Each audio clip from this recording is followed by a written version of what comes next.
Okay, Okay. Walter, I think you should be able to share your screen. Yep, it's up there. Yep. Go for it. All right. Well, thanks for having me. My own guiding and my fishing is pretty centered on trying to find uncrowded areas in this increasingly crowded region. And 2020 was actually a very, very busy season once we came off of our quarantine in late June. And so this is kind of my mindset. This is kind of where I fish and where I find places to fish. And take note of the link there at the bottom. That's actually a longer version of this slideshow. When I first put this together, I thought I'd have a little bit more time to talk than I actually do. And so that link at the bottom there is actually a longer version of the same slideshow with a little bit more information. I'm going to go ahead and get started here, assuming I can figure out how. There we go. All right, so this is just kind of the introductory matters. My kind of bona fides, as Paul said, I nowadays mostly am running Yellowstone Country Fly Fishing, which is based in Livingston, Montana. I've got a whole lot of water within roughly an hour to an hour and a half of me, and if you stretch that to 2.5 hours, including your hiking time, I've got quite a bit more than that. And then my latest thing that wasn't even in the little bio I sent in preparation for this presentation, I'm working on becoming the outfitter and fishing manager for Quaking Aspen Ranch in Absaroka, Montana, which is actually near the Stillwater River. It's just west of Billings, and this is a new high-end fishing lodge, very expensive, very nice, gourmet meals, everything included. And if you just keep an eye on my website, I'll eventually have more to say about that. And if you guys have contacted me in the chat already, and Paul has mentioned, I used to be full-time for Parks Fly Shop in Gardner, Montana, and I still do some work for Parks, but less and less. I'll do less than 10 trips for them this year. And been fishing here in the Yellowstone area since 1993. I first came out on a family trip when I was 13. And then I've been guiding since 2001, and then outfitting, which basically means running my own business, since 2014. Sold quite a few magazine articles, although virtually all the magazines are dead now. So the only magazine I've sold stories to that's still out there is Fly Fishing and Tying Journal. It seems like if you publish me, you go out of business.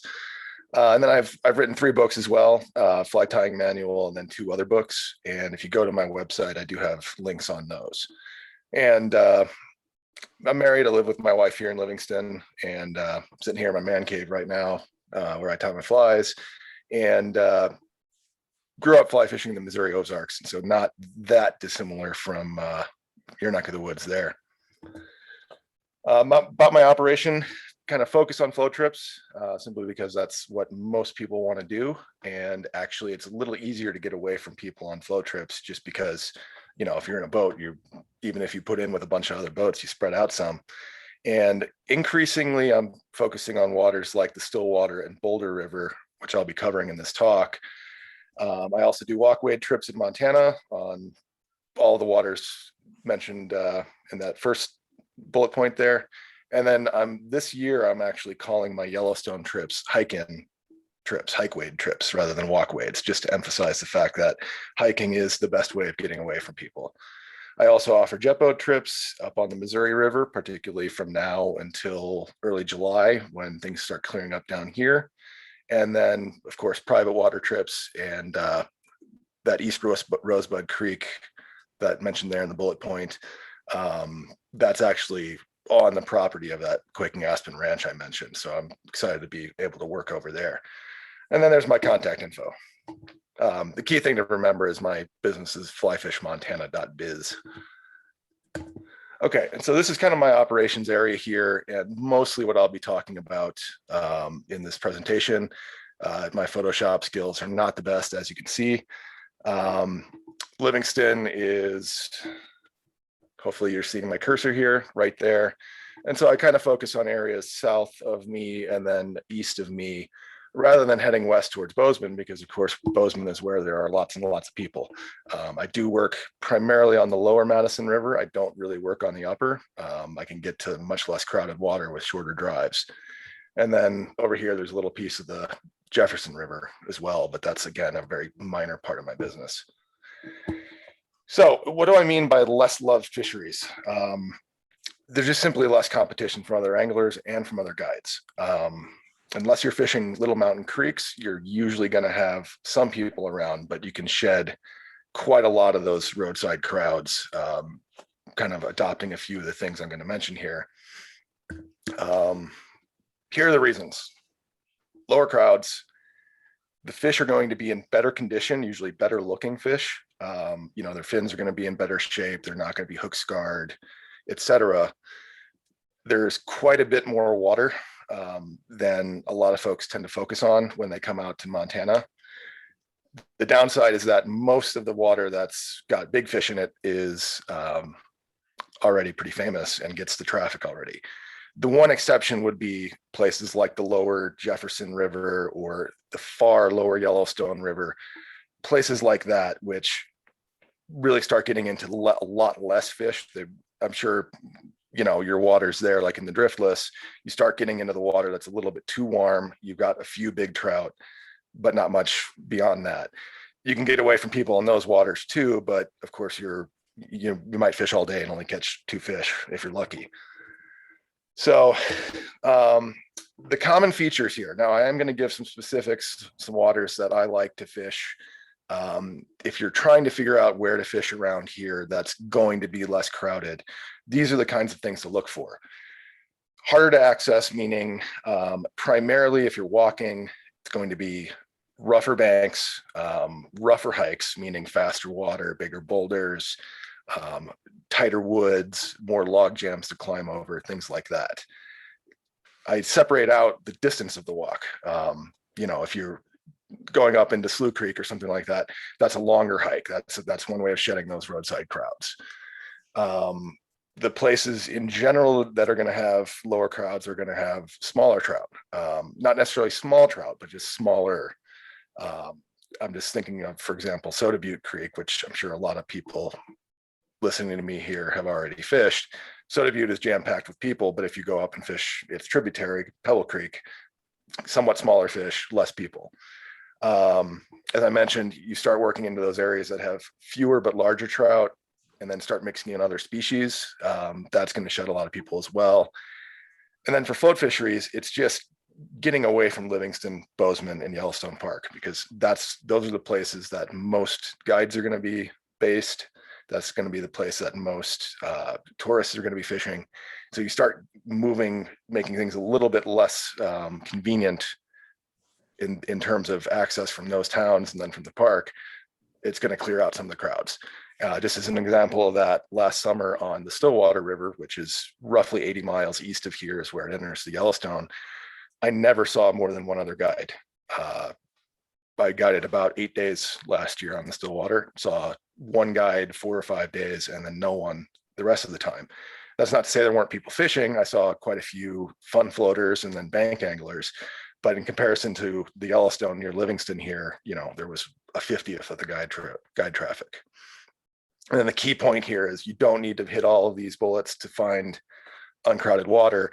Usually 2 or 3 of the above will get you away from the crowds. The one place that might not work is going to be somewhere like Slough Creek. That's a place where you can hike 5 miles and you hike into a crowd.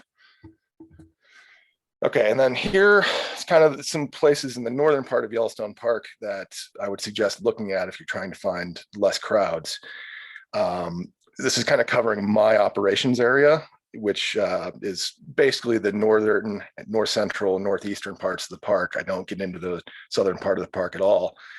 But if you look at those kind of bullet points in the previous slide and then kind of generalize what I'm about to say here, that can put you into uncrowded water. Say, for example, if you're based in Jackson, you can get into the southern part of Yellowstone Park and find uncrowded water in the same way. So the kind of key points here, everything that's next to the road in Yellowstone, if it's easy access, that pretty little meadow creek with no trees and no rough water and an easy walk to get there, it's going to be crowded. The ultimate example of this is a lake I've driven past numerous times and seen people fishing. And in a few cases, I've actually seen multiple parties fishing. It's obviously they weren't one group, and that lake is fishless. So you can, even if it's a junky fishery that's going to have hand-sized trout at best, and maybe not even a lot of them, it gets fished hard. The way to shed people in Yellowstone primarily is to hike. Hiking, and then the kind of related feature would be to fish somewhere that's really rough and aggressive, where the current's fast, there's big boulders, etc. Then your most crowded periods in the park, because if you come slightly off center from the crowds, that's another way of sort of shedding the crowds. And some of this might be a little bit surprising to you, because that sort of mid-June period is going to be crowded on the rivers that are most fishable at that time: the Firehole, the Madison, the Gibbon. Then the July through August 20th, that should really come as no surprise. That's peak season out here. Of course, it's going to be crowded then. But the 2 weeks after Labor Day are also crowded. It's all the people who say, I'm going to come after Labor Day and there won't be any people. They make their own crowd. The 2 weeks prior to Labor Day are generally much less crowded than any period before August 20th, or the 2 weeks right after Labor Day. And then the latter half of October, if you're trying to go hunt brown trout, the Madison River in particular is going to actually be really crowded then, and it'll be slightly less crowded. There'll be fewer fish in, but actually more fish per angler if you go in, for example, the last week of September. Okay, and then kind of the bread and butter for my guiding and fishing in Yellowstone are the Grand and the Black Canyons of the Yellowstone River. And these kind of combine all the good stuff. They're medium length hikes, most of the places I fish. Fairly rough terrain once you get there. I mean, it can be really aggressive hikes and really aggressive terrain if you want it to be. Produces a lot of medium-sized cutthroat trout primarily, although once you get below Knowles Falls in the Grand Canyon, or in the Black Canyon, you start running into other species as well. You can actually fish a little bit right when the park opens in end of May, but usually it's July through September, and in fact it holds on, especially the Grand Canyon holds on into October most years, whereas most of the water across the northern part of the park that doesn't have geysers draining into it actually starts getting too cold by that point. I should kind of backtrack a moment. One of the things I deleted here to stay within my time limits are talk of regulations and tackle. Some of that stuff is included on the slideshow that you can download from my website. And then my website, I have tons and tons and tons of information on regulations, seasons, tackle, that sort of thing. So I'm not really going to talk a lot about that tonight here, but just you can find all that on my website. All right, so just give you an idea of what the canyons of the Yellowstone look like here. The division between the Black Canyon and the Grand Canyon is somewhat arbitrary. Gardner is here. That's where the Yellowstone leaves Yellowstone Park. The head of the Grand Canyon is basically at the waterfalls, the famous waterfalls near Canyon Village, which is about here. And for my purposes, the dividing line is going to be the mouth of the Lamar River. The Lamar comes in and can be filthy muddy if an elk pees in the wrong spot. And so for my purposes, that's a reasonable dividing line. The Grand Canyon is here upstream. The Yellowstone flows south to north. The Grand Canyon is downstream. And kind of some season highlights of this water. If you do have that clear enough water in June, meaning, 1.5 foot of clarity and the water's more green than brown, it can be phenomenal nymph and streamer fishing in that period. The salmon fly hatch in both canyons is usually exceptional. It's very long lasting as well. I have actually fished salmon flies in exactly the same spot on June 21st and July 21st in the same year, which usually your salmon flies only last about a week in a given spot. The streamer fishing in this water is phenomenal. You can't fish articulated streamers in Yellowstone Park, but the fish up there love woolly buggers and they like to chase them. And so you can usually strip the buggers in and then stop when the fly is 15 feet away from you and then actually see the fish eat it. So it's visual streamer fishing. The terrestrial fishing should really come as no surprise. It's a big part of why a lot of people come to Montana. But then the hatches in the fall, the blueing olives in particular, but then also the tan drakes, which is about a size 12 tan rusty brown mayfly, can be really good in this water as well. And I've got some photos coming up here. This is kind of representative of the lower Grand Canyon. And you can see the footing there where I'm standing, and the bank where the angler there is standing. Not too complicated. I mean, there's kind of a faint trail there that I'm basically standing on when I take this picture. The hike to access this spot is about 300 vertical feet, and then that's in about a half mile, and then there's roughly 2 miles of water there. And you can see the river's fairly broad and fast flowing. You're going to be working along the banks, but this is pretty typical of all but the very top of the Grand Canyon, which is a much longer and more aggressive hike. And that's, if you've heard of 7 Mile Hole, that's the more aggressive portion of the canyon. This is at Tower Falls, which is much less aggressive. And this actually was taken in early to mid-June during a drought year. So that should give you an idea of the clarity you have in a drought year. Now, this year, basically normal water levels at this point. This would be totally unfishable in mid-June when I took this picture. The hikes do get a lot more aggressive in the Grand Canyon. This is only about a mile and a half downstream from that previous picture. And getting along the banks down there, once you get down there, is not really that difficult. But as you can see, hiking down that hill can be aggressive. I've only seen another party down here one time. And that guy actually walked in on us rather than us walking in on him. This is the upper Grand Canyon, roughly a mile downstream. I'm sorry, this is the upper Black Canyon, roughly a mile downstream of the mouth of the Lamar. And this is also fairly typical structure for that water. This is in roughly July 15th, something like that. And you can see the river is still up in the bushes, and there's big boulders and fast water and good sized, chunky, healthy football shaped cutthroat trout. So the getting along this bank and fishing along this bank can be kind of difficult. But if you look behind the angler's head here, one reason I picked this photo is the actual trail in here is right where I'm moving my cursor here. Hopefully you can see that. And so the actual hike is not all that difficult. It's just getting along that bank can be kind of difficult. And then this is kind of representative of most Black Canyon hikes. This is downstream at the bottom end, roughly a mile and a half upstream from Gardner. You can see there's sort of a bench, maybe 100 vertical feet above the river. And then the way down is through the various gullies you can kind of see here in the background. And looking down at the structure, again, there's big boulders along the riverbanks. The footing can be a little uncertain, but the hike itself isn't all that problematic because, as you can see, we're sort of walking along a sagebrush bench here.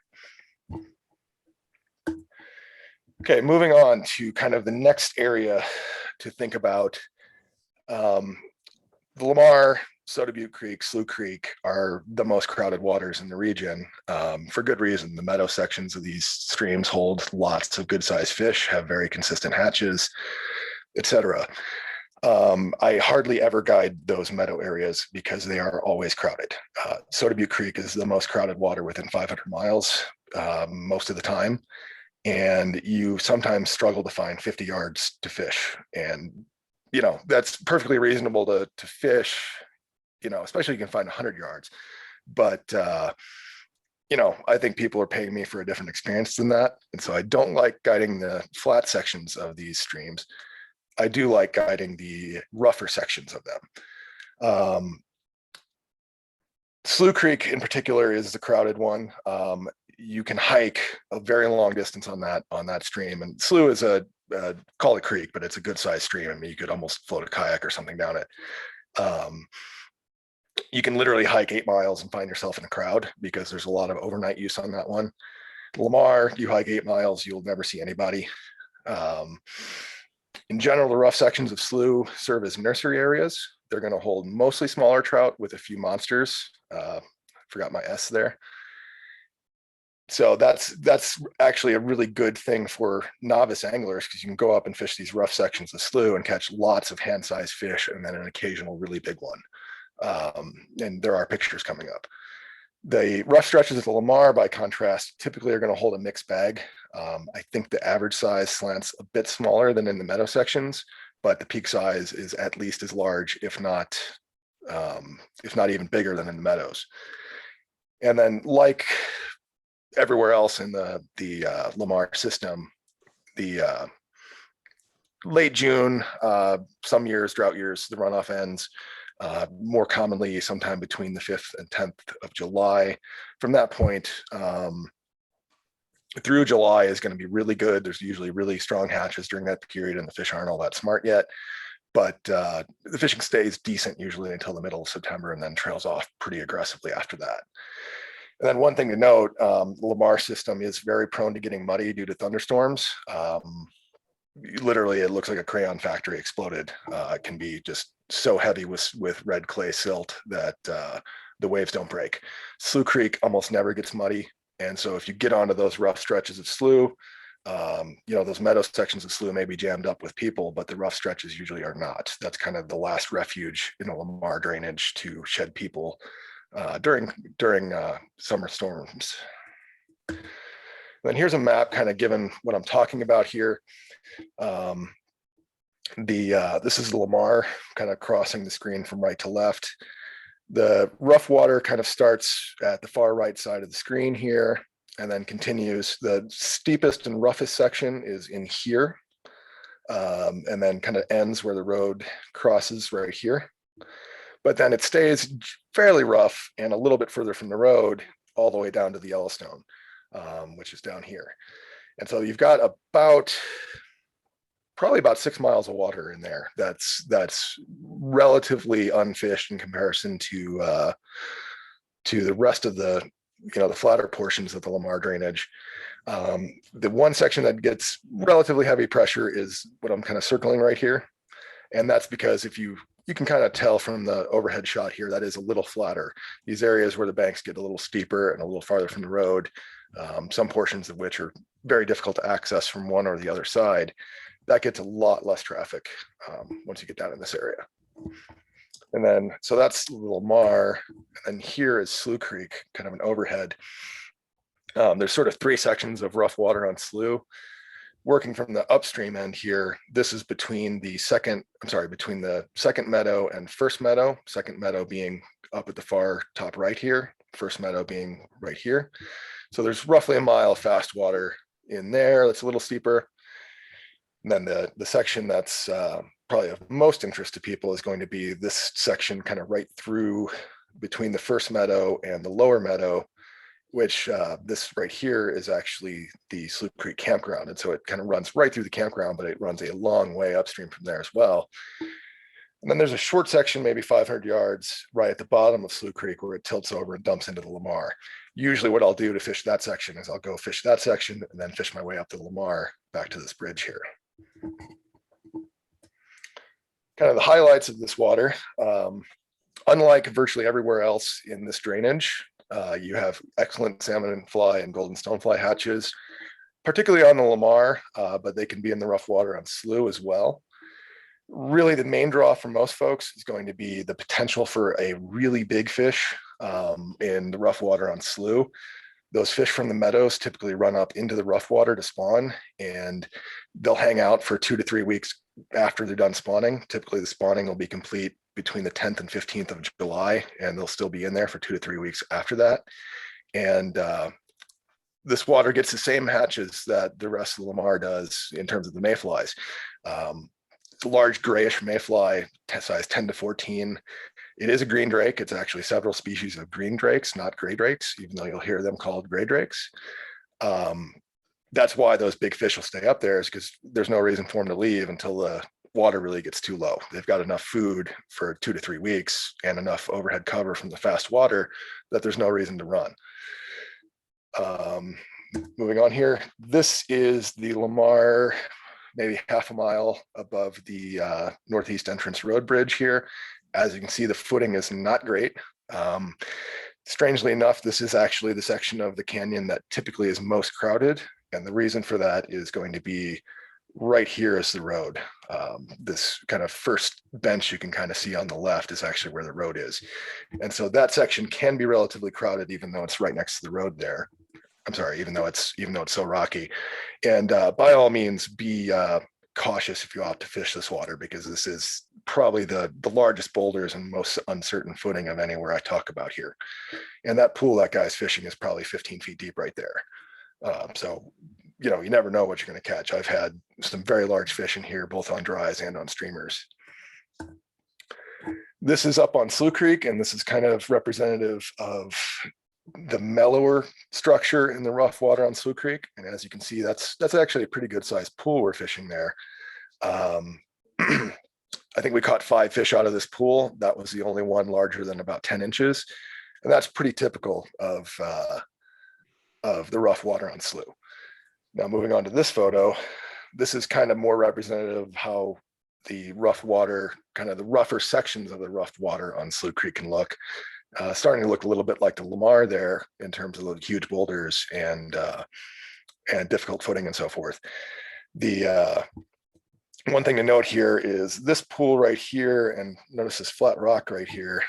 And I'm just saying that because that same kid caught that fish out of the pool about 30 feet upstream of where he's fishing right there. And we also caught another one about the same size, and the pictures just weren't as good.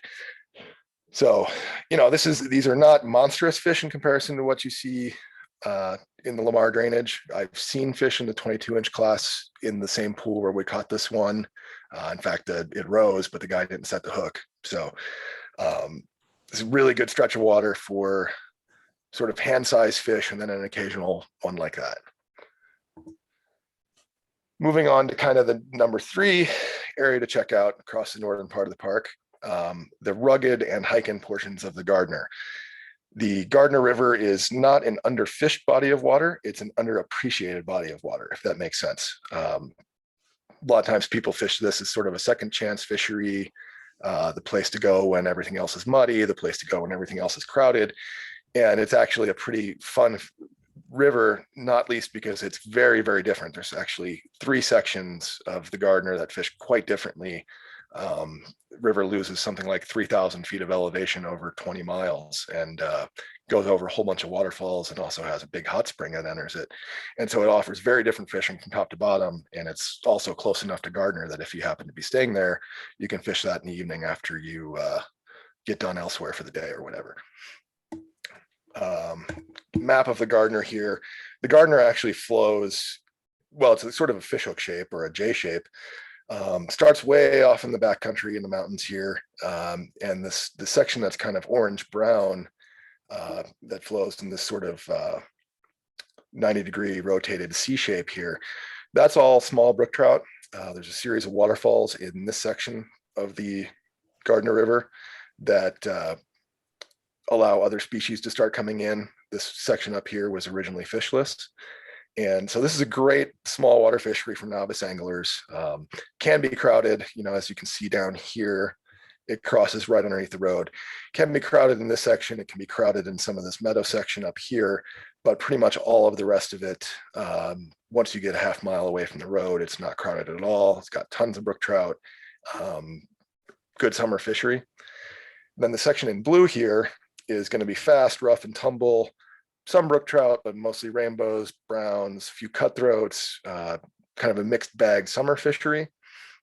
And then the rest of the river here in red, it's actually right next to the road, and portions of it that are a little flatter get fished really, really hard, but the vast majority of it is pretty steep and fast. And so that is actually one area you can usually get away from people, at least from a fishing sense, pretty close to the road, even if there's cars, you know, brushing the back of your head while you're fishing. And that's simply because it's fast, steep, broken pocket water, and people just don't really know how to fish that. And that's going to be good late May and early June, nymphing in that section, that kind of last section I mentioned, because that's below a very large hot spring. The Gardner is such a steep drainage, like I said, it loses about 4,000 feet in 20 miles, that if you get a few cool days in, you know, from the park opener until 15th to 20th of June, when it really starts to clear up for good, you can actually find some clear water in June across the northern part of the park, which is very rare. Usually the northern part of the park is muddy at this point. That same hot spring kind of smears out the salmon fly and golden stonefly hatches.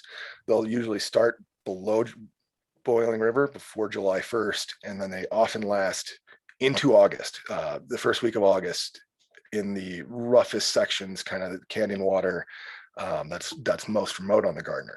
So again, this is another place where you can fish those great big stonefly patterns that are, you know, the size of your thumb for a long time, much longer than most places. As I mentioned, the brook trout fishing is really good in the summer. There's also a few rainbows up there, but they're just as small as the brookies. Dry dropper fishing on the Gardner is usually best in kind of that middle section, that section that was in blue on the previous slide. A lot more people are starting to come for brown trout on the Gardner in the fall. It gets runs of brown trout coming from the Yellowstone River. And August and September is best for that upstream from the hot spring. They come in and they bust through and get above the hot water starting in late August and especially in September. They get above that hot water and then they slow down. Whereas in the later run, you know, what most people would think of more consistently as the brown trout run, October and then that early portion of November when Yellowstone is still open, that typically is below Boiling River where the water's warmer. And the brown trout run on the Gardner is getting more and more busy. It's been discovered by guides, places where I used to be able to go at 2 o'clock in the afternoon and never see other guides. I'm starting to see other guides at 7 in the morning. And so I'm starting to actually shift away from the brown trout fishing towards fishing for all the residents that are eating their eggs or eating the insects they disturb. That can be really, really good on the Gardner as well.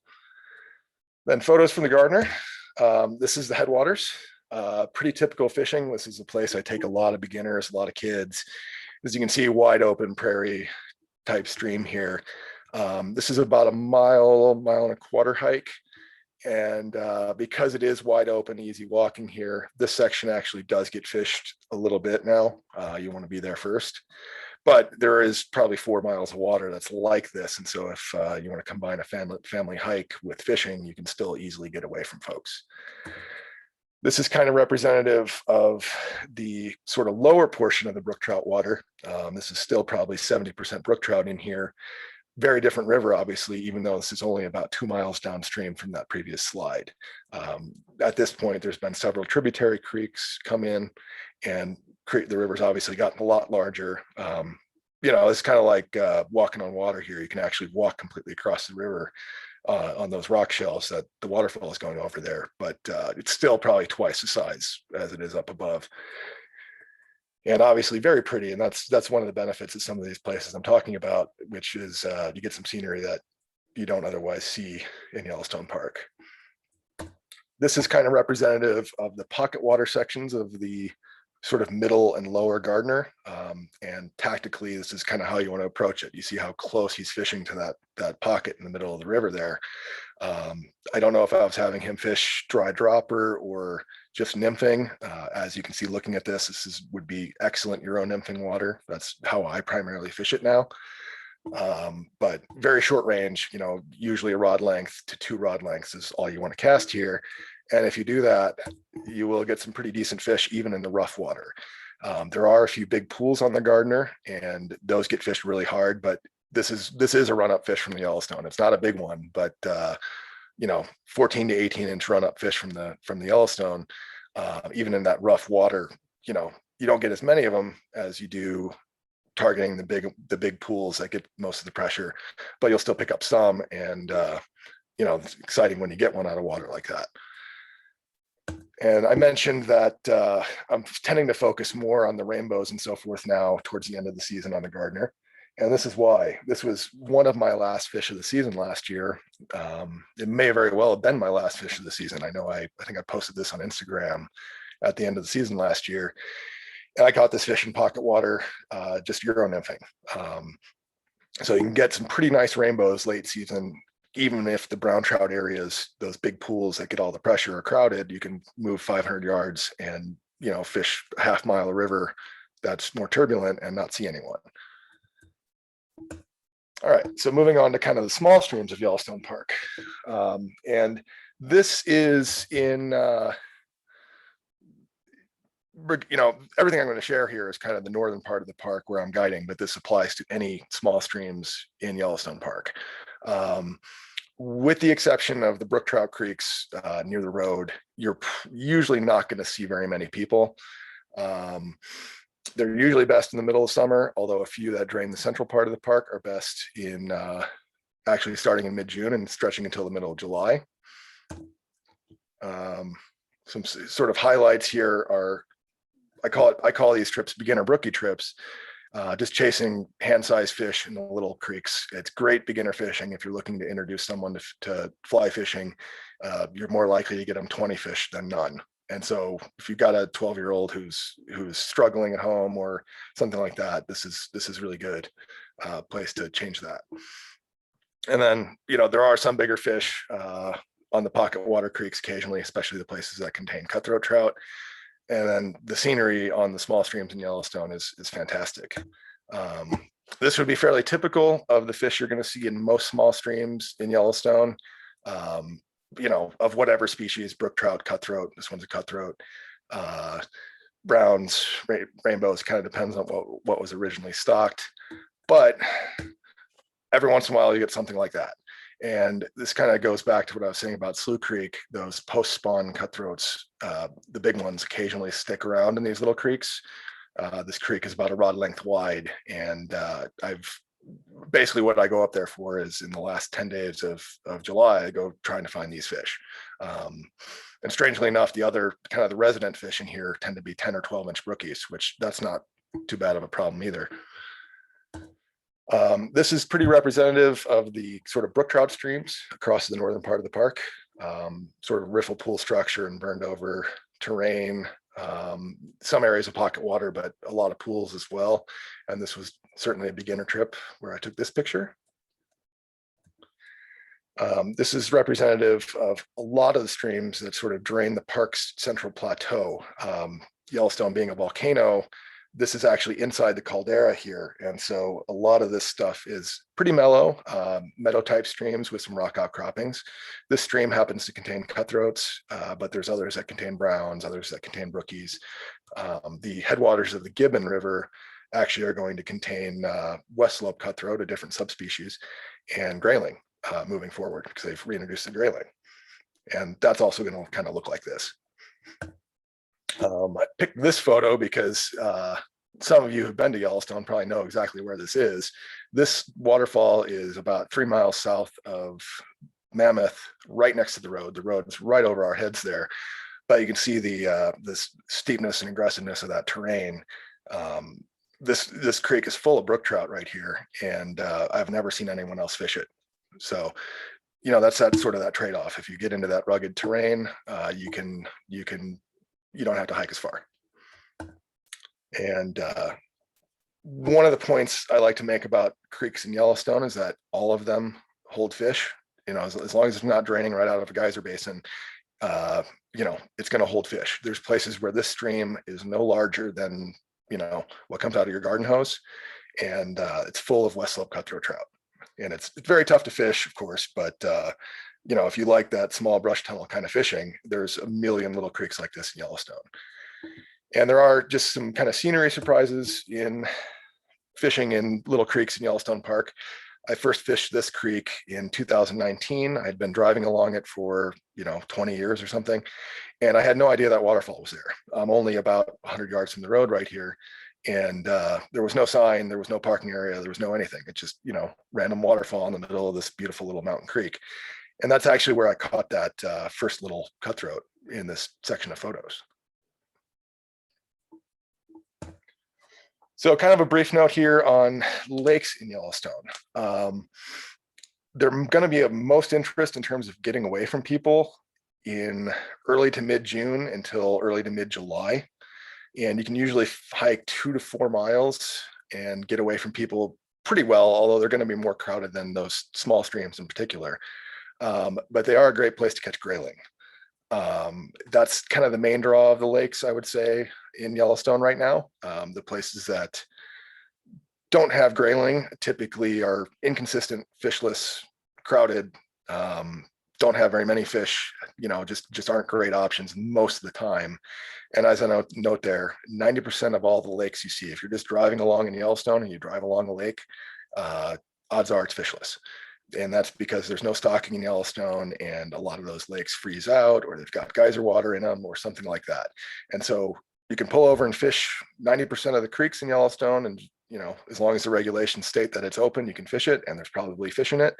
If you just pull up to a roadside lake, actually the odds are pretty poor that there's fish in it. And that's about what you can expect from the grayling in the lakes in the central part of the park. That's a pretty good size one, actually. It's 10 or 11 inches, but it's a grayling. You're not going to catch those most places. And one reason these lakes are quite interesting in June is because there's only a couple rivers that are clear in June. Most of the rest are still in runoff. And so you can hike into these lakes, and they're going to be much less crowded than the rivers, and they give you the potential for fish like that. Okay, kind of moving on now to sort of the Montana portion of the program here. Montana, of course, most of the rivers are going to be fished with drift boats more than on foot. And that's one reason I focused on the park so much, because you can fish all that stuff on your own. But the first portion I'm going to talk about here is the upper Yellowstone River, kind of the first 20 miles or so of the Yellowstone. The Gardner to McConnell stretch is 3 miles. There's almost no boat traffic on that, but there's great walkway access. And then from McConnell to Point of Rocks, sort of the 3 mile marker to the 20 mile marker, there is certainly boat traffic, guided boat traffic, but there's also a lot of wade fishing opportunities, and the boat traffic is lower than what you're going to see elsewhere on the Yellowstone, simply because you need additional permits to guide up there. There's a lot of boat ramps that you can't use if you just have your standard Montana outfitting license, and then a lot of the water is simply rough. And so, most guides running little low profile drift boats aren't going to be able to use it, even if they have the permits, because the water's too rough.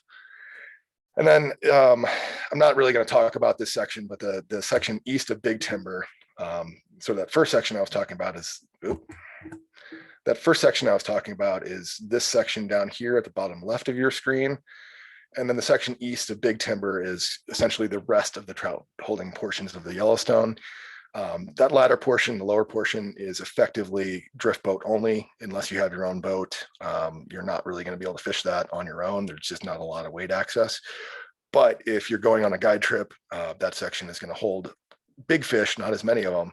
And if you tell your guide you'd rather not see as many other boats and want to hit a section of river where you can get some really big browns, that lower section is good. For the rest of this talk about the Yellowstone, I'll be talking about that upper portion. So kind of the highlights here right now until early May, before the runoff hits, is excellent fishing. I fished last week. I got about a dozen fish in 2 hours of fishing, and the smallest of them was 12 inches and the biggest was 18. And we can get much larger fish than that as well. A lot of people like to come for those salmon flies, usually late June, early July, and that upper 20 miles is actually the best section of the Yellowstone for salmon flies. And so especially if you're wade fishing, you can get on those salmon flies longer and more successfully than you can downstream. There's one of the big draws of the Yellowstone is the big browns, and I get most of those actually dead drifting streamers under indicators. That's mostly on the crowded sections, but you can do that on your own as well. And some of those wading sections I'm talking about here. Everybody likes caddis fishing in the summer and the terrestrial fishing in the summer. And I actually really like the hatches. Once you get after Labor Day on the float sections of rivers, the crowds do tend to die down much more than they do inside Yellowstone Park. And those fall blue-winged olive hatches in particular on the Yellowstone can be fantastic, and they're much less crowded than the summer hatches. So just to kind of give you an idea of this first 20 miles of the Yellowstone, if you're looking to fish on your own, the green here, the dark green, that's all Forest Service property. And as you notice, that comes all the way down to the river in a lot of places. This purple down here, that's actually Yellowstone National Park. that west side of the river. You can hike that. There's a good railroad grade trail as well as a gravel road on that side. And you can go wherever you want in that first 4 miles of the river. And some places it's easier to get down than others, but it's all public. What you can't really see here is all the little small state accesses on this stretch of the river. There's, as I note here, there's a whole bunch of state and federal boat ramps, as well as some BLM land on this stretch of river, and you can wade all of that. The Montana Stream Access Law states that you can fish wherever you like below the high water mark, as long as you get on it from public land, but staying below the high water mark is much easier said than done, particularly when the water's high. And so having this much, probably half the water in this section of the Yellowstone has public land on at least one side. And so you don't have to worry about that issue of staying below the high water mark to stay legal. This is pretty representative of the bank fishing in the rougher sections. This happens to be in Yankee Jim Canyon, which is a short canyon that runs from 13 to 17 miles north of Gardner. But what you see here in terms of the big boulders, fast water just off the bank, that's also going to look a lot like the first 4 miles immediately downstream of Gardner. And this is all public. This is public land we're standing on right here.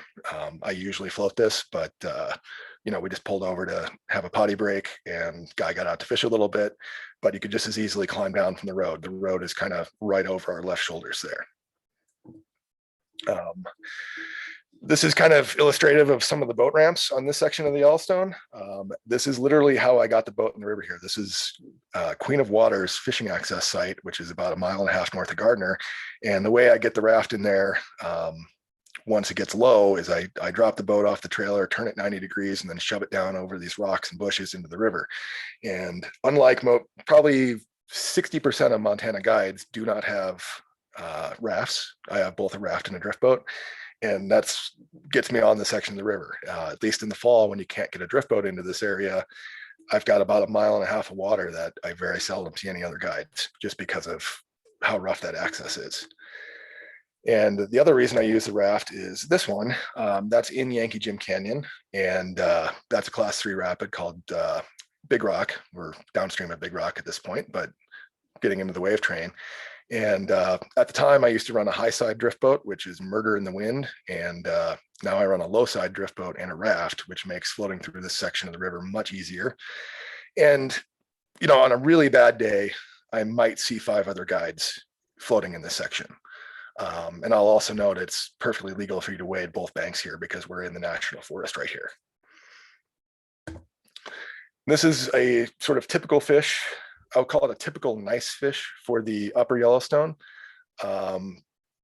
meaning it's high end of average or a little above average, but you're going to see several of these most days. Very solid, healthy, no hook scars. Cutthroat or cutthroat rainbow hybrid is kind of your bread and butter fish in that section. And then that's kind of the extremes. I caught that fish several years ago at about the same time of year as we are right now. I mentioned that the spring fishing can be really good for larger fish up there.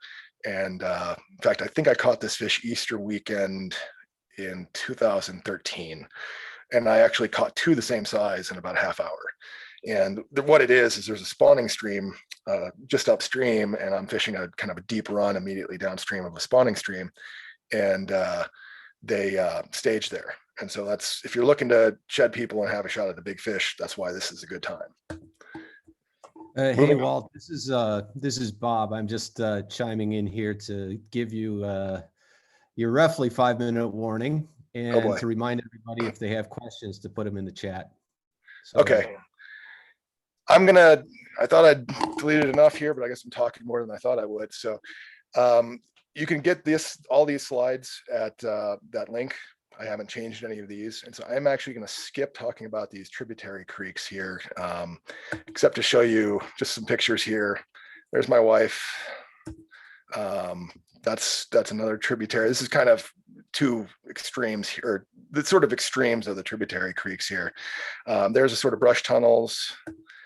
There's the more open canyon type of tributary creek. And then there's sort of your larger mountain creeks. And of those, only this one is going to really this type character of creek is going to see a fair amount of pressure. That's simply because it's easier to access. You can get all the information on how to find these on the original slideshow, which is on the website. And that's about as big as you can hope for in a smaller stream. Most of them are going to be about the size of your hand, but every once in a while you'll get a pretty nice brown or cutthroat usually. Okay, I want to talk a little about the Boulder and Stillwater rivers here. These are going to be much less crowded fisheries than the Yellowstone or the Madison. They're located east of Livingston here.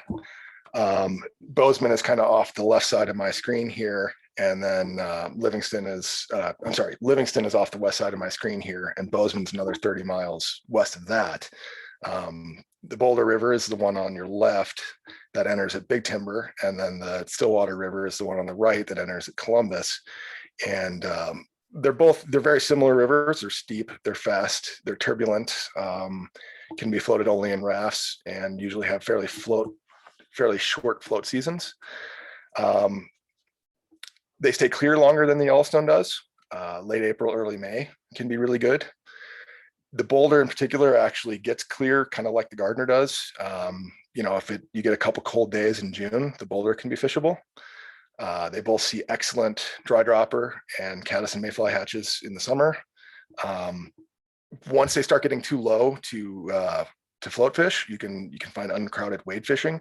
The upper Boulder in particular is got about 30 miles of national forest with a bunch of campgrounds and so forth. And so if you're looking to get some good wade fishing without the crowds of Yellowstone, you might look at the Boulder in particular. And then the Stillwater holds on much longer, usually until the middle of September, sometimes later, and offers excellent hopper dropper fishing from the boats even into fall. I was mentioning that the Boulder gets clear much more readily than the Yellowstone does. You see how high it is here, very much up in the bushes still. This was in mid to late June a couple of years ago, about a week before the Yellowstone got low enough, and was able to get the raft in and get some good fishing in even in June here. This is about a month later in the season, just as it's about to get too low. As you can see, it's still quite a fast river, but certainly still navigable in the boat, and going to be much easier to wade once it starts getting to this level. This is a pretty typical fish from the Stillwater River, solid, chunky, healthy rainbow. Stillwater, very similar to the Yellowstone, or very similar to the Boulder in terms of character. You can see that behind him here, fairly fast flowing still. This one was taken in mid-July in 2020. This was actually late August, and you can see the character is very similar, it's just lower. And these are both from the lower Stillwater, which is typically floatable until at least Labor Day, and sometimes throughout the fall season. Kind of talk about one section of the Missouri River here I do. And honestly, this one is mostly because I'm trying to sell my jet boat trips. The Missouri River in general is very crowded. There's two sections that are going to be a little less crowded. The first section would be this section down here, kind of from Toston Dam, which is the first dam on the Missouri chain, downstream to Canyon Ferry Reservoir. And if you actually had time to read that slide, you'll see that that's a multi-species fishery. It holds a few really big rainbows and browns, but is carp and pike and walleye and all sorts of things. And then the other section is down here at the Hauser tailwater, and there's a short tailwater that runs from Hauser Dam out to Upper Holter Reservoir. And the main section of the Missouri you've probably fished or heard about starts at Holter Reservoir. And so this short 4-mile tailwater down here is very crowded in the spring, especially in April and early May, but it actually gets less crowded as the summer progresses. And right now it's really good. I like it a lot in late May and early June, primarily nymphing, and then you get some calabatus fishing on that lake it runs into. And late June and July can actually have excellent hatches. And then as late as early December, you can actually have good brown trout fishing. And the big difference with this stretch of the Missouri is that it's either foot access or jet boat access only. It's actually got excellent foot access. You park here at the dam. This is near Helena. And then there's trails on both sides of the river in this section, and the yellow is BLM, the green is National Forest, so it's all public. And then if it is a fairly rough hike, there's big boulders and so forth. And obviously the sections that are accessible easily from the dam do get fished a little harder, but you can also jet up this American Bar Gulch, which you may be able to read here. That's essentially where the river feeds into the lake. And from that point up to about here, you basically access it via jet boats only. And the jet boats can make it all the way to the dam. The reason to fish this water should be very clear. All of these photos I selected are taken from May and June when it's less crowded. The April fishing, don't do it if you don't like crowds. But compared to the rest of the Missouri, it actually gets less crowded once the rainbows are off the spawn. And this is a post-spawn fish. So is that one, not quite as pretty. And then once you start getting, especially into June, when all the rainbows, not all the rainbows, but most of the rainbows have gone back to the lake a couple miles downstream from this photo, then you start getting some great big browns. And so if you're looking to hit the Missouri in particular and do something different, this land, they call it Land of the Giants section of the Missouri, is going to be a lot less crowded. And then there's kind of the more information.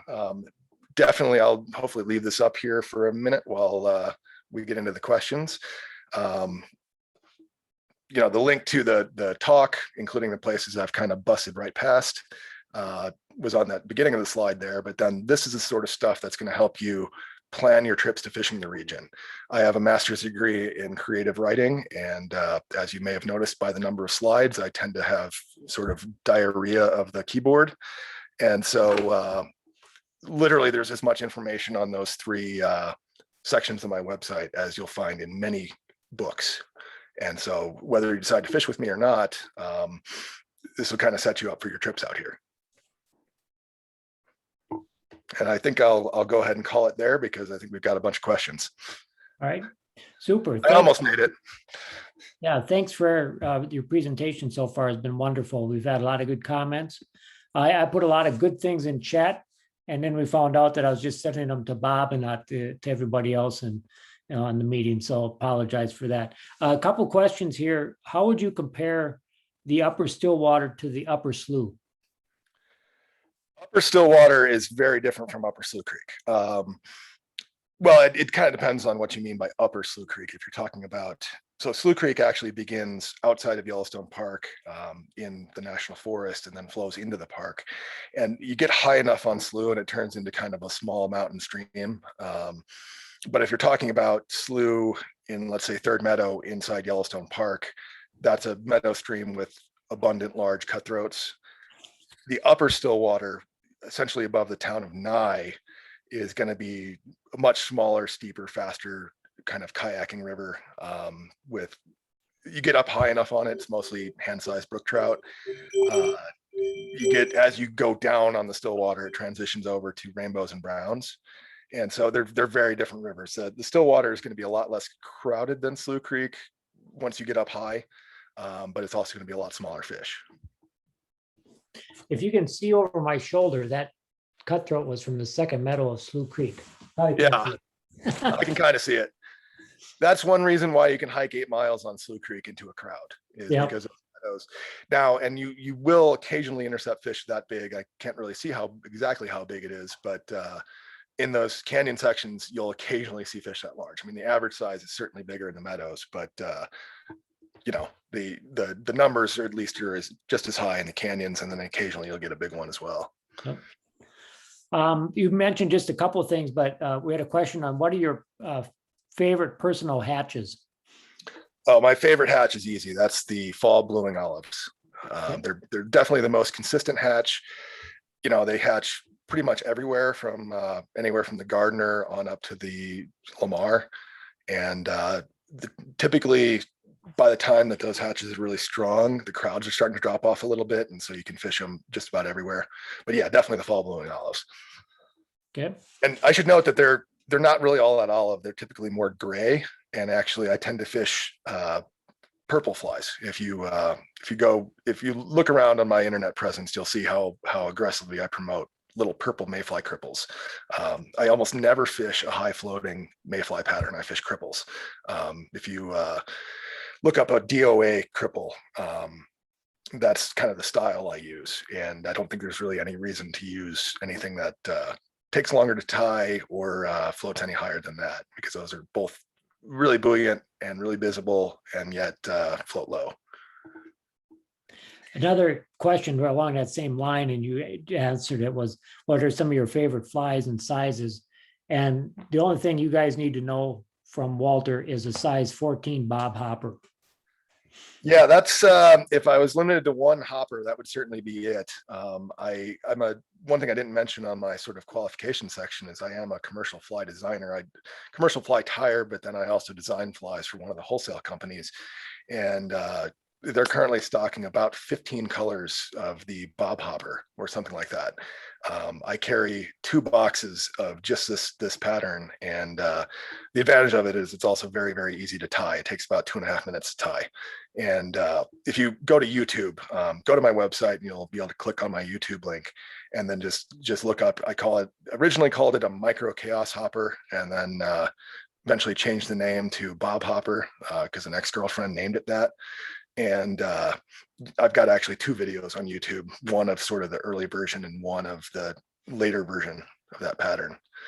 But the favorite fly really depends on the time of year. I am sort of a dry fly guy. As noted, I like mayfly cripples much more than high floating patterns. I call my favorite mayfly pattern a hazy cripple, and in both kind of a copper color and a purple color.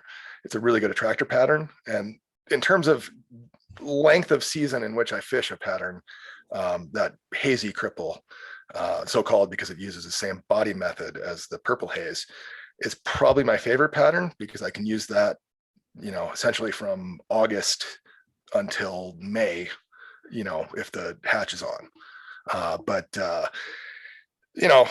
Like I said, I'm mostly a dry fly guy, but I'm going to go with the dry flies that are going to work for the time of year. I would say style of dry fly I like is something that's going to float low, but well, and then be highly visible, because I typically am going to fish rougher water, both fishing and guiding. And so something that floats low looks vulnerable, but it needs to float well so it doesn't drown. And then it needs to be visible, because if you can't see the fly, you can't see the fish eat it. So my bob hopper fits in that category. Hazy cripple fits in that category. I have a caddis pattern called a clackacaddis that fits in that niche. For dry flies, I'd say those would be the big 3 of mine. Clackacaddis in July, August, that hazy cripple in August, September, October, November, and onward, and then the bob hopper during the hopper season, which is basically July through September. Okay, along that same line, how about a best fly for late June on the Missouri? If we're talking about the section of Missouri I was talking about there, it would either be, well, the big advantage of late June on the Missouri is going to be the PMD hatches. It's a little early for tricos and caddis, but at least on the section that I'm doing, I like a nymph called a BLM. It's very similar to a lightning bug or even a perdigon, but it's a little different. And I've got a video of that one too. Just look up BLM nymph on YouTube. It's not my pattern, but it was really popular about 15 years ago for about 5 minutes. And then the lightning bug came out at about the same time, and that sort of overwhelmed it. I like to fish water that gets less pressure, but I also like to use flies that get less use. And so a PMD pattern BLM nymph would probably be my favorite subsurface fly.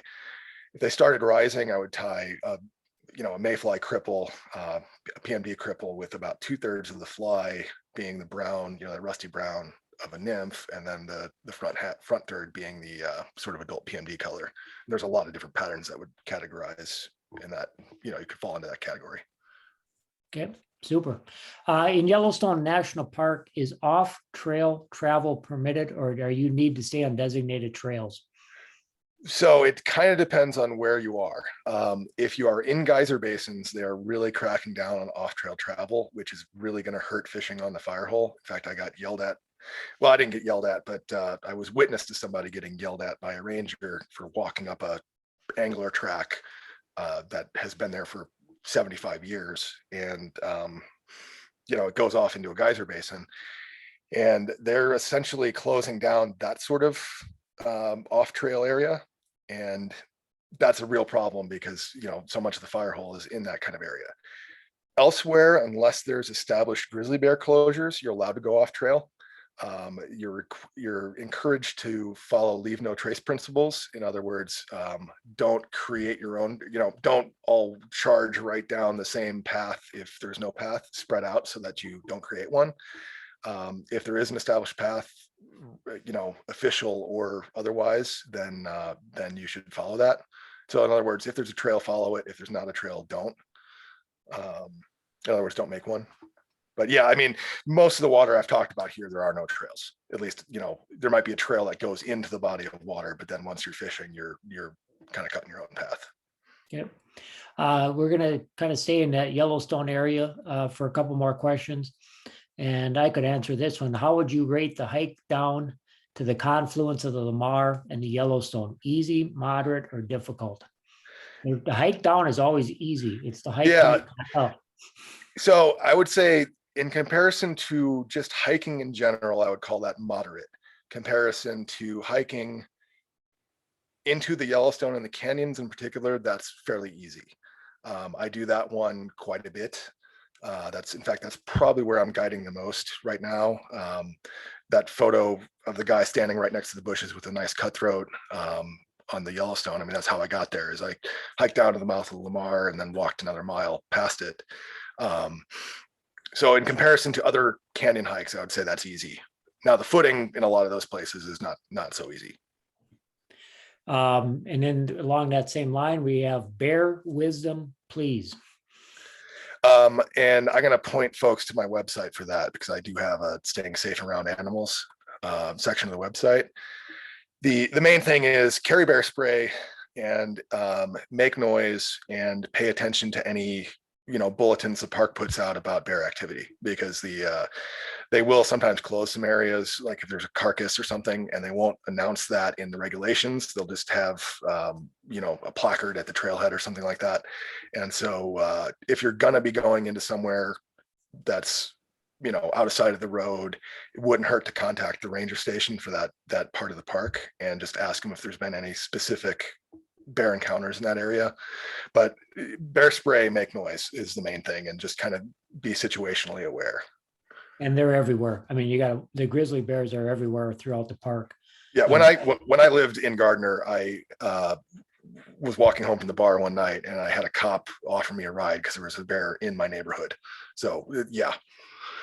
Yeah, I was running through the parking lot of the Gardner school one morning. The teachers were showing up to school. The kids weren't there yet. And the ranger told me to go the other way because the bear had just gone through the parking lot of the school. So, and then we got the same one. What about rattlesnakes?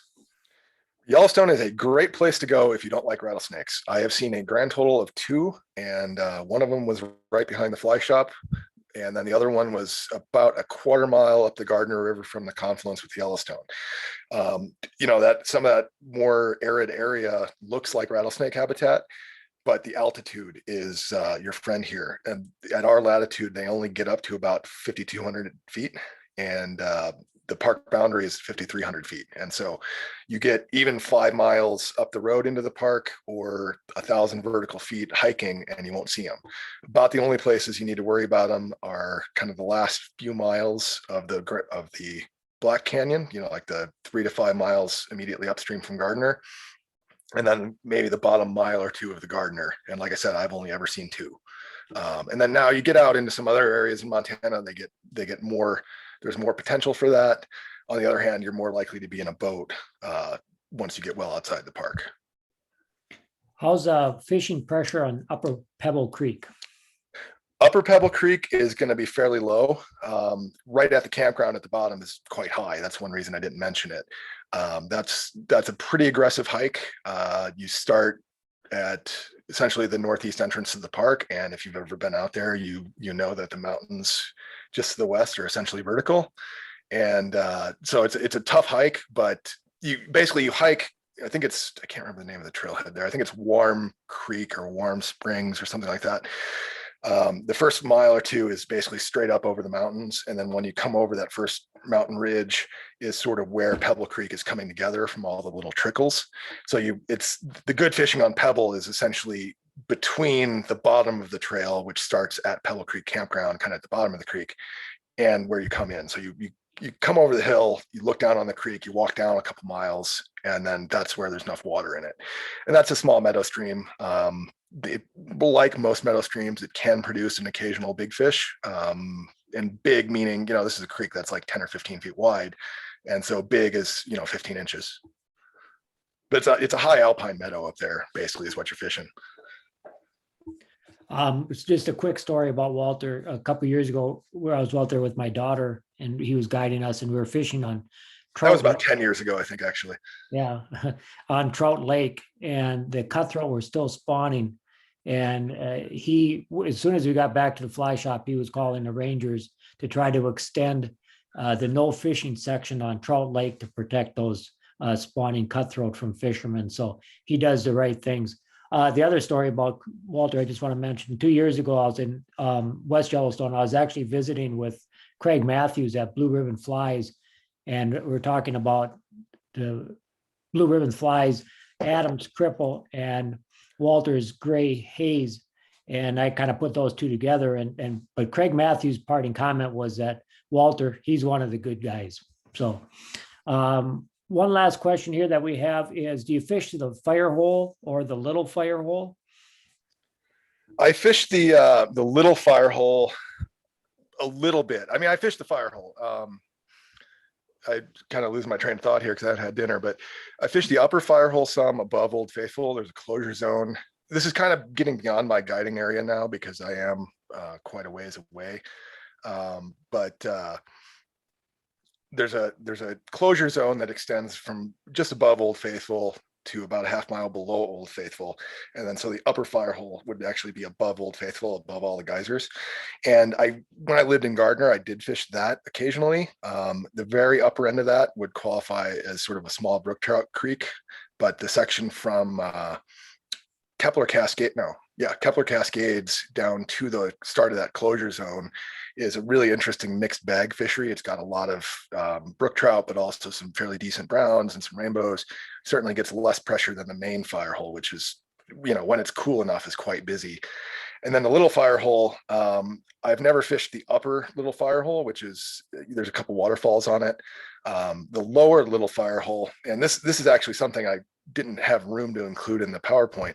The lower little fire hole and a few other tributaries to the fire hole get refugee fish in July and August. The fire hole gets up to 80 degrees in July and August. And so the larger fish essentially scatter into the tributary streams. And so you might have 14 to 18 to 20 to 22 inch fish that are in, a creek that's a rod length across. And so that's what we call those refugee fish. And they're really, really tough, 15-foot leaders, 6X, size 16 and 18 and 20 flies. But it's, you kind of creep along the banks, and when you spot one or you see a pool, you think there ought to be one in, you lay out your ant or your pheasant tail or, whatever other nondescript fly 30 feet across the grass and, probably spook the fish, but occasionally don't. So yeah, I do fish those fire hole tribs and the upper fire hole some, although it's just that water's 3 hours from me at this point.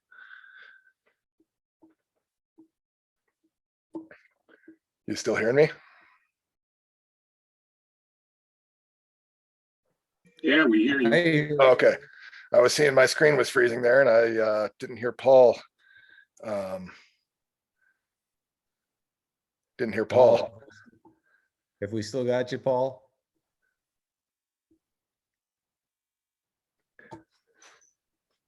I will note here in this little break, if there's questions that don't get answered. I mean, I haven't really been looking at the chat because I've been trying to talk, but seeing a lot of questions coming in here. I don't mind sticking around and answering those. I don't know if the time permits, and if not, if we can't keep this meeting going, just email me your questions and I'll try to answer those then. That's if you don't mind sticking around for a little bit longer, Walter, I can keep the meeting going for a while. So maybe what we want to do right now is create a kind of a partial break where I will first thank Walter on behalf of TCTU. It was a great presentation. Oh, I think we're getting Paul back, by the way. Paul, are you there? I think he's joining. Well, at any rate, I want to thank everybody for joining us. We will, hopefully Paul will join us, but we'll keep this this Zoom meeting open if people want to continue to ask Walter questions. Depending on how many people we have, I may just turn everybody's microphone back on so you can ask him. Otherwise, Walter, I think you know how to look at the questions in the chat. Yeah, just trying to go scrolling back all the way to the beginning is sort of tough. Yeah, we may actually get Paul back too. So anyway, thank you everybody for attending. I'll leave it open and I'm gonna unmute everybody's microphones and see if those who have questions can chat with Walter a little bit. Take care. Yeah, just feel free to ask. Say, Walter, what do you think about the Shields River? The Shields is one that I haven't really spent any time on because it's well, for one thing, I just moved here and it gets sucked dry really badly in its lower reaches where it's legal to guide. One of the things that kind of limits guiding, I didn't really get to talk about the little creeks, kind of ran out of time, but there isn't much guiding on small streams, and the headwaters of the Shields would be a small stream as well. That's national forest property, and the number of use days for commercial use of the national forest accesses, even just, you know, a trail or whatever, is capped, and it's been capped for 25 years. And so there's effectively no commercial use except on places like the upper Yellowstone where there are actually Forest Service boat ramps. Most of the fishing up in the national forests is actually non-commercial because, you know, you can just go fish it. I just can't guide up there legally. The lower Shields gets a pretty decent run of browns, but access is tough. One of the things that if my deal with the Quaking Aspen Ranch goes through, they've got private access to the lower Rosebud, which East and West Rosebud Creeks join. And then the Rosebud proper is about 5 miles, and it effectively doubles the size of the Stillwater.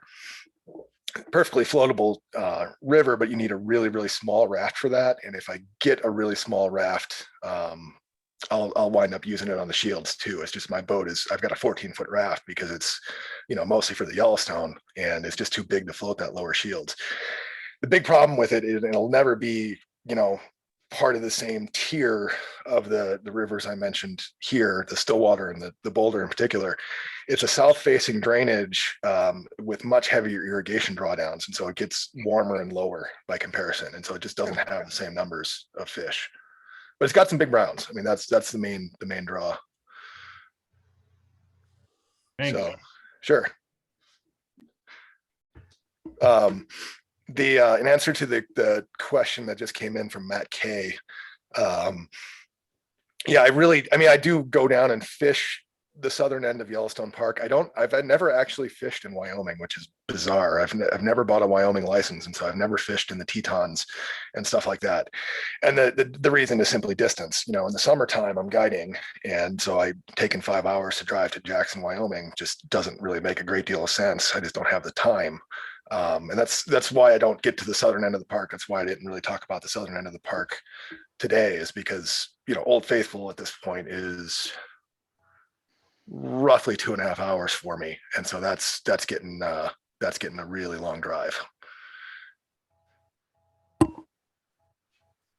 Walter, we had one question that is a little bit different from the rest of the questions, but I thought it was quite interesting. And that is that there's been a lot of, you know, pressure on the waters. We see publicly accessible land becoming private. And the question is basically, what can we do in TU to ensure continued public access to those great waters out there? Yeah, that's a tough one. I mean, Montana does benefit from the stream access law, which I did, one of the slides I deleted trying to get this into the right length, kind of talked about that some, but one reason Montana has such a strong fishing tourism industry is because there is no private water in Montana except for man-made waters or spring creeks. Because if you access it off of a bridge or from Forest Service or fishing access, a fish and game site, as long as you're below the high water mark, you can go as far as you want, which that's easier said than done. I mean, the high water mark, if it's 5 feet up a cliff face, isn't really going to help you much because you'd have to go around that cliff, which that would be trespassing. But that is enshrined in sort of the Montana state law, allows that access, and it's a pretty important deal. I mean, it's actually a big deal in Montana for that. That's something that there's a lot of different organizations that support that.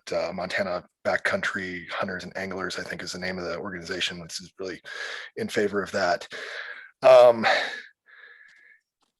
Paying attention to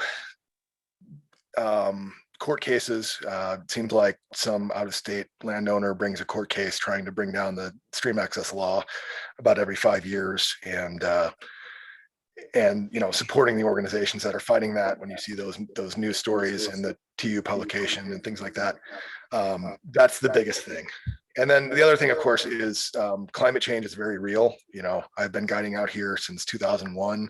And at that time, the lower Madison River never had to close because of high water temperatures.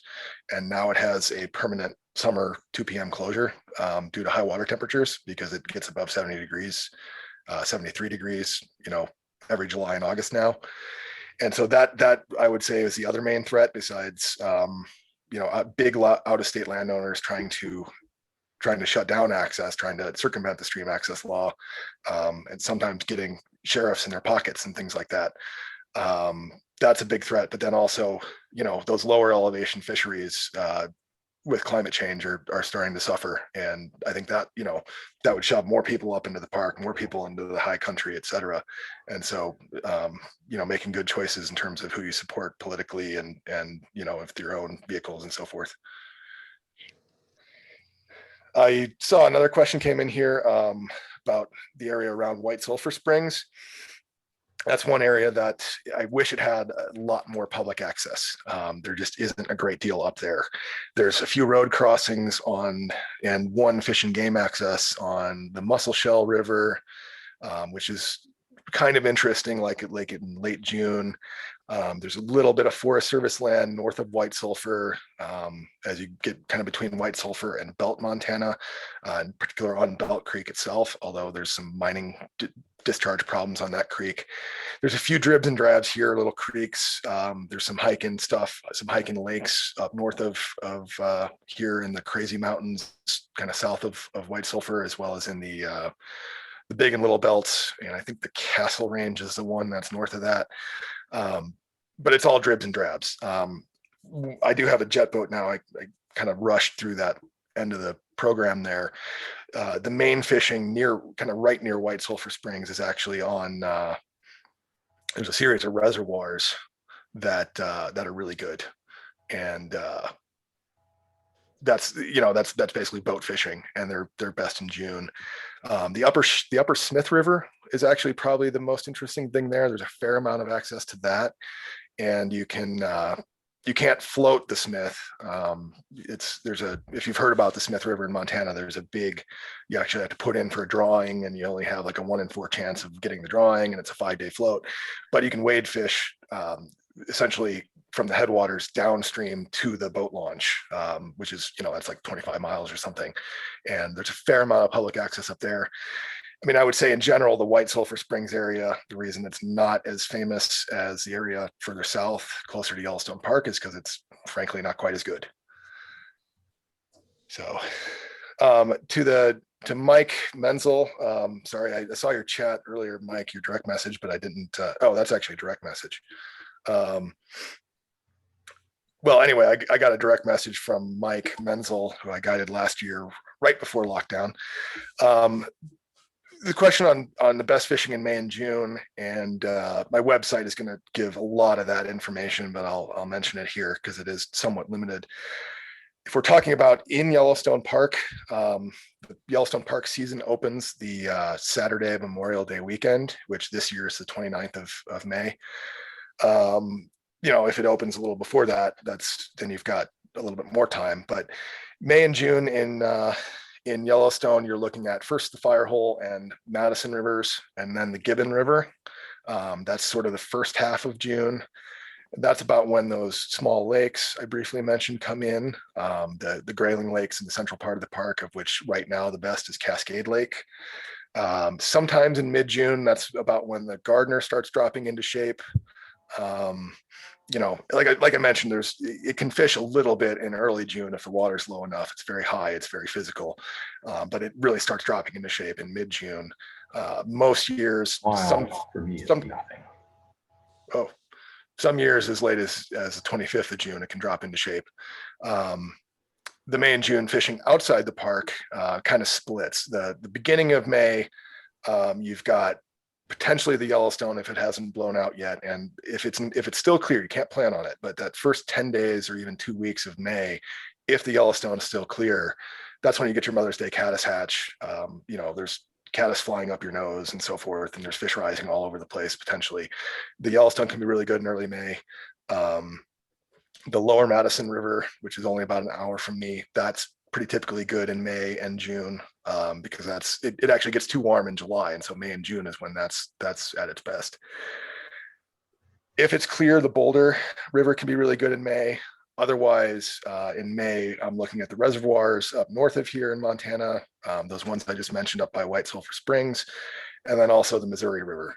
Really, the May-June timeframe is why I bought my jet boat, so I can have another river option in May and June. The basic issue here is our spring runoff doesn't even start until, you know, sometime in April, and on most waters, it doesn't even really start until early May. And so May and then most of June, sometimes all of June, we're kind of scrambling a little bit for places to fish. Okay, Walter, I think that's kind of wrapping things up here. We really, really appreciate you spending some time with us tonight.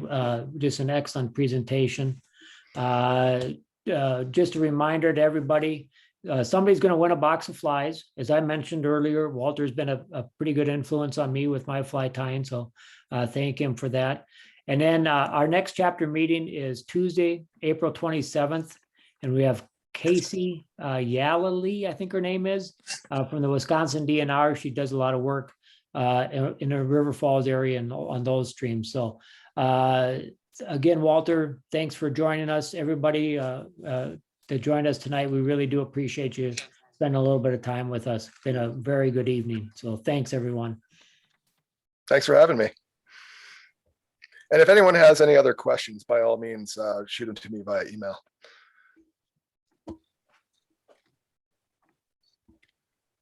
All right. Thanks, everyone. Thank you, everybody. Take care and have a great night.